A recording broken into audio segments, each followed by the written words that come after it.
and welcome to Straight Talk, brought to you by Straight Furrow. I'm Karen McCarthy. Coming up this week, the former Feds dairy chairman on the warpath over the restructuring of Fonterra, allowing outside investors in. Why are so many farmers growing wary over plans for the dairy giant's future and the government's role in any change? Teo Spearing's 6 months into the job and it's been a full-on time. How's the new guy doing? And working the new frontiers, taking Kiwi dairying know-how to Pakistan and Chile. Farmers bridging the cultural divide, sharing their knowledge with developing industries overseas. In the studio with me this week, former Federated Farmers Dairy Chairman Lachlan McKenzie from the Bay of Plenty and Sarah Speight, the Chief Executive of the Dairy Women's Network. Welcome both of you to Auckland. Lachlan, restructuring, DERA and TAF, burning issues. Henry van der Hayden was saying as recently as last week, Fonterra has a mandate from farmers for this change. And he's not wrong, is he? 89% gave their support to this proposed capital structure change. I think he is wrong in the sense that he got a mandate at principal level. We now know that the DERA regulations have come out and they're very prescriptive on what the government will allow. The government will not allow the status quo.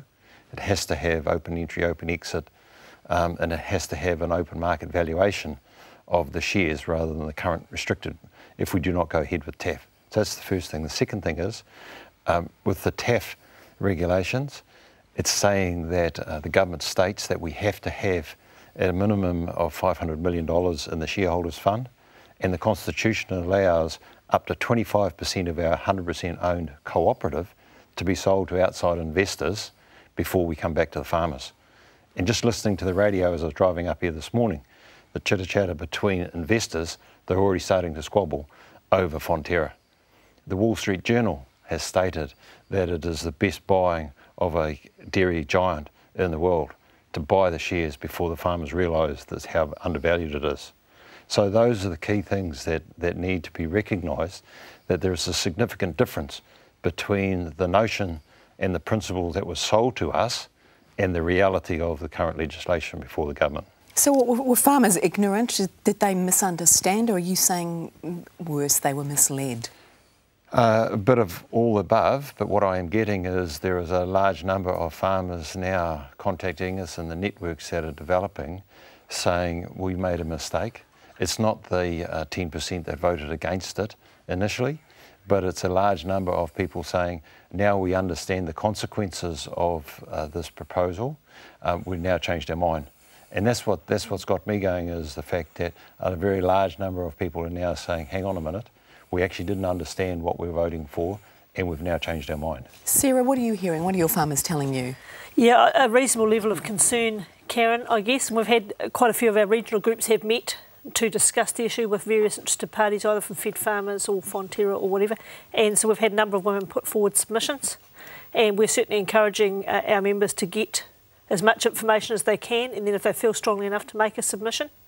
But I think it is really important that as a farmer-owned cooperative, that farmers do have the opportunity to say, hey, hang on a minute, we do have some concerns here, can you please allay those fears before we go any further. So farmers feel they're being railroaded, that this is a fait accompli, a done deal? It's certainly the feedback I'm getting from some of our members, not all of them by any means, but certainly there are some that feel that there probably hasn't been enough opportunity to really question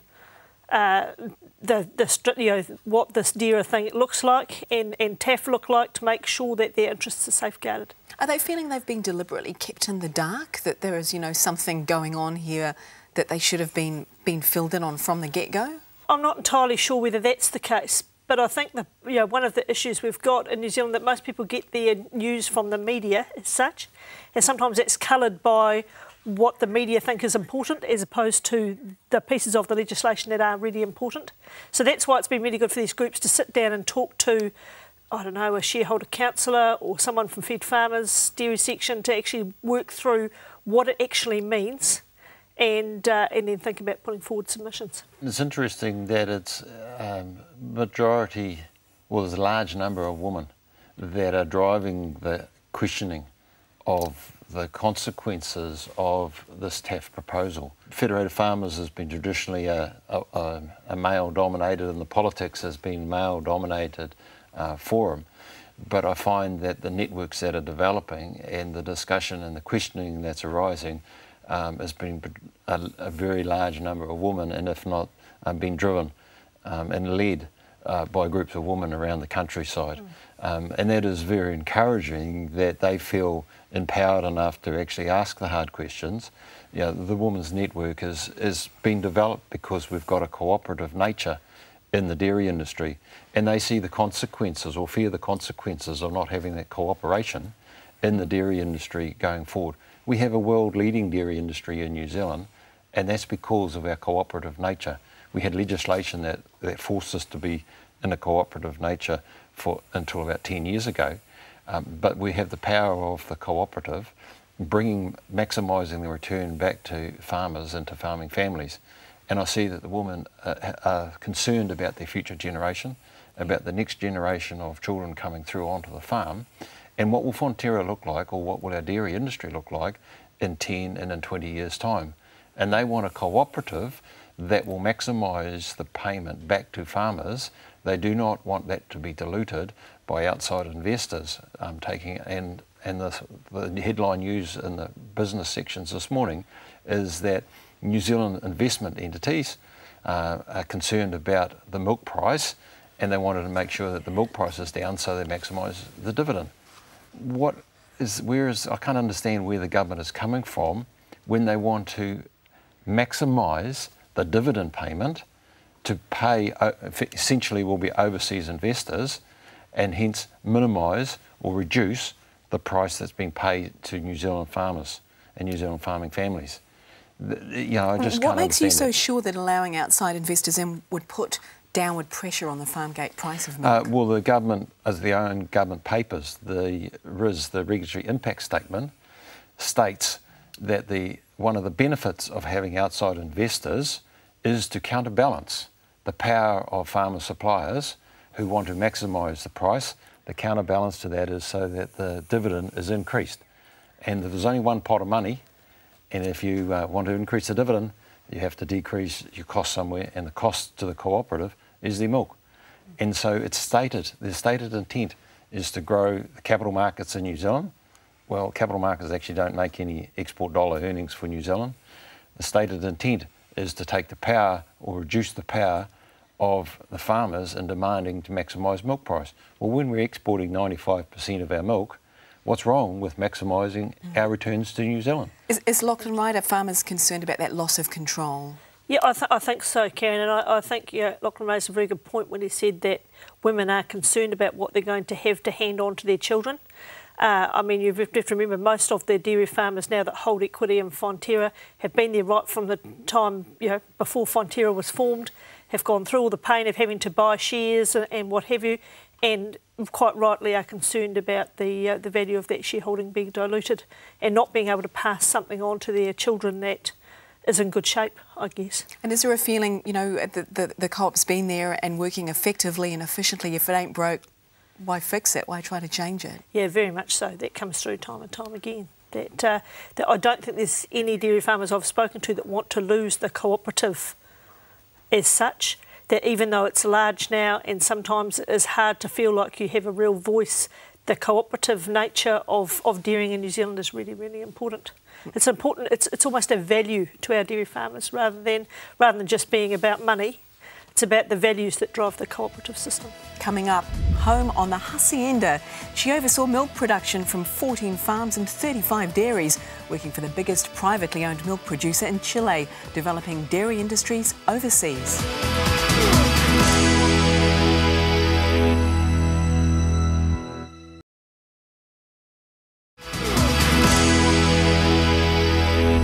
Welcome back to Straight Talk, brought to you by Straight Furrow. I'm Karen McCarthy, back with Sarah Speight and Lachlan McKenzie.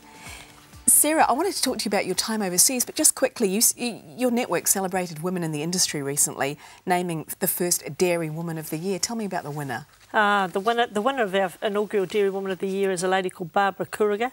Most dairy farmers will know either know Barbara or know of Barbara. She's a director of Dairy NZ and of Agri. She and her husband and family farm in Taranaki in the Manawatu. I mean, for us, she's an excellent choice. She'll be a fabulous role model for all women in the rural sector, not just dairy women, because really she's come up through the ranks. And the thing I really like about Barbara is she's always very interested in giving people her time, and she really wants to share this award with as many people as she can. Professional development, so important for women in the industry. Yeah, it is. You have been in dairying 20 years, I think, since leaving university, most of that time here, but a good spell overseas working in Chile and Pakistan. What were you doing in Chile?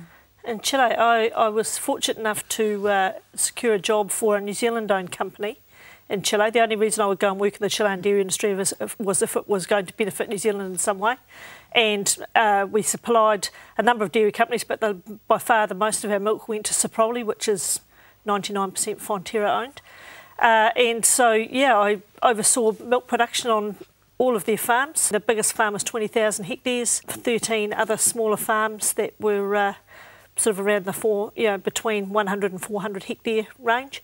Very fascinating job, wonderful place.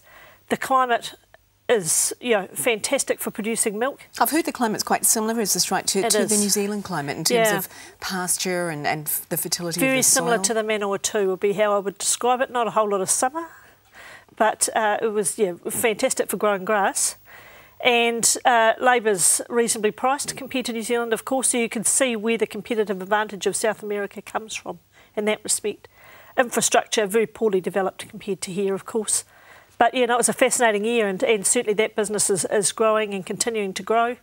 We implemented another 3 or 4 conversions in my time there, and the pace of that change has just increased rather than decreased since I left, which is great. Have you ever been over or been tempted to go and farm overseas? Sarah's had to say a couple of decent spells away.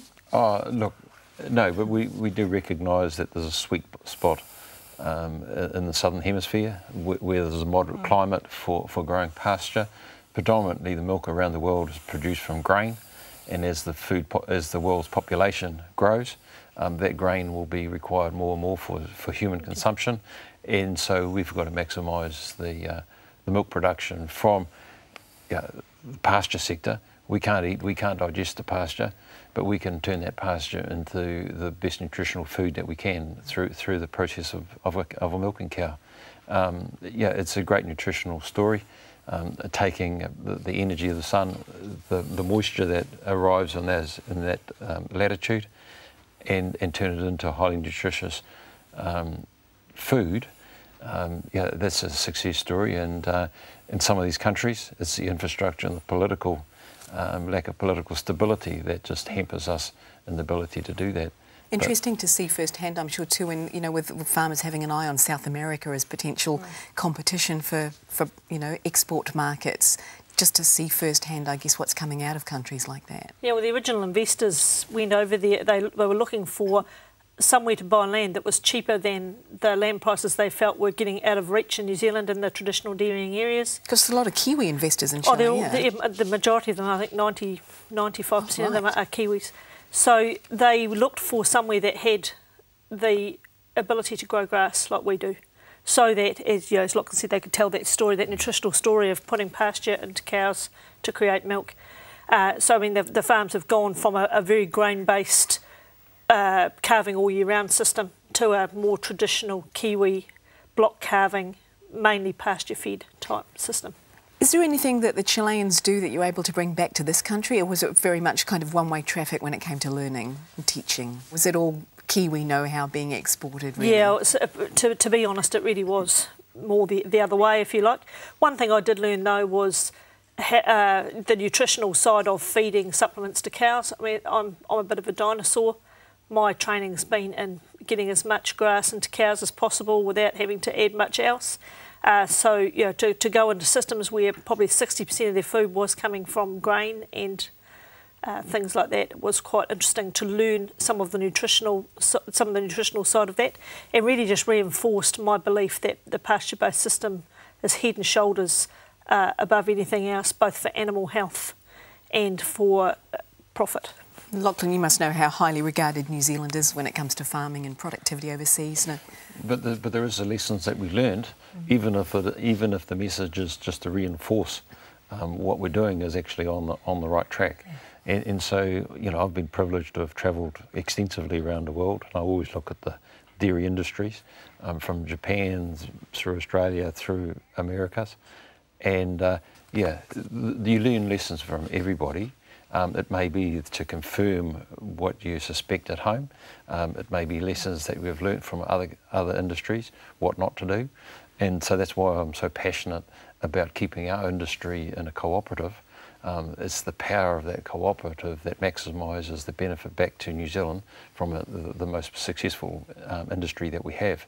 And so those are the lessons that I've learned. Then there's the technical side of things of how you actually get good, efficient milk production out of your resources as well. Nestlé, I think, was meant to be setting up a processing plant, or is setting up a processing plant in Chile, and it was meant to be a joint venture with Fonterra, but that's not how it's proceeding. Have we missed the boat there, do you think? Yeah, I mean, Nestlé's a very strong producer in Chile. They've got a fair bit of the market. I think there was concern. They've got a equivalent of the Commerce Commission. I think was a little bit concerned about Speight, who's very strong, plus Nestlé basically, you know, being able to dictate milk price for the whole country. But interestingly enough, in Chile, Lachlan, Colón, which is probably the only cooperative dairy company, is the strongest company there, both on balance sheet and on their payments to farmers. So it just reinforces that cooperative thing again, doesn't it? It works. It works. What about when it came to teaching? A lot of Chileans been on farms all their lives, I imagine, but not much in the way of formal systems training. Is that something you encountered? Yeah, and it's certainly something we've tried really hard to implement is how do we change the way they've always done things? And it's not straightforward. It was never going to be a 5-minute job. I mean, for example, when these guys from Manuka first arrived, all of the rounding up of cows was done on horses, which sounds fine. I mean, you know, it's cheap, reliable transport. Yeah. The problem is that the lameness levels on farms were really high. Not uncommon to have between 20 and 25% lameness in cows. And when you look at the behaviour of the guys running those cows, you're really pushing the cows hard, you could see that that was going to be a contributing factor. So the first thing, one of the first things that happened was, you know, get the guys off horses, either on foot or onto mountain bikes, which they did not appreciate one little bit. It's a status thing over there, of course. Yeah, and I think one of the first things I had to do was sell 350 horses. Yeah, it went down like a... Yeah, get the cowboys off their horses. Exactly, get the cowboys off their horses, because rodeo's a big thing over there. So they were actually using the cows as practice, you know, actually what we call breasting them, where they get the chest of the horse right up against the flanks of the cows. And not great for lameness, as you can understand. So we had to do quite a bit of, you know, changing the way things are done, but also we started doing things like discussion groups to really help them try and understand how the pasture system worked, and then tried to pick out some of our younger farm managers who were a bit more interested in learning and use them as role models to try and pass on to the others how things should be done. Must have been a fascinating time. Yeah, it was. Nice one. Stay with us. Coming up, spotlight on Teo Spearings, the new man at the top of Fonterra. 6 months in, how do our guests rate him?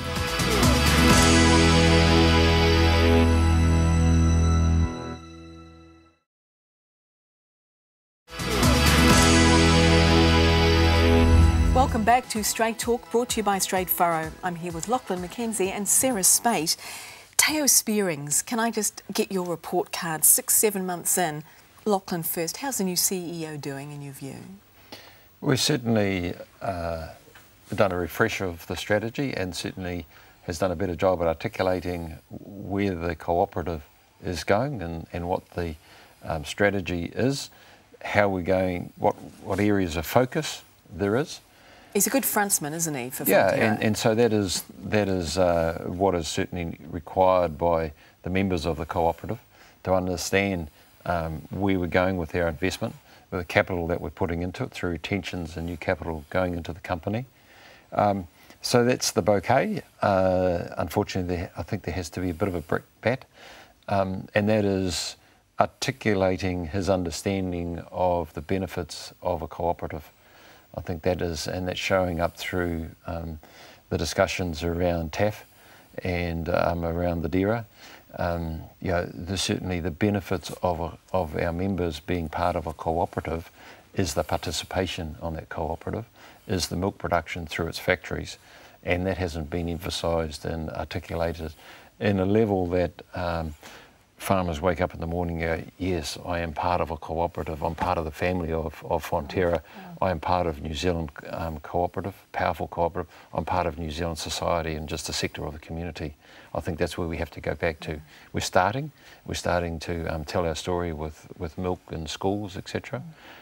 But I don't think we have connected back to the members and to the general public in a sense that people really understand the empathy that farmers have for their cooperative. Teo Spearings, he's very much an internationalist, isn't he? He's got this global vision, and do you think that's perhaps happening at the expense of what's happening here at home?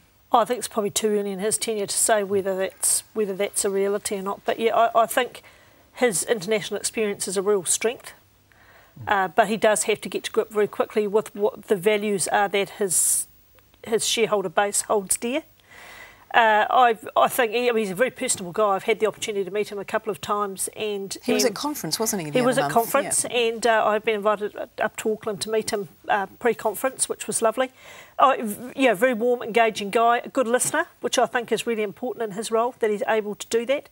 And certainly the feedback from the women after the conference were that they liked the clarity that was offered in the piece he did around the strategy.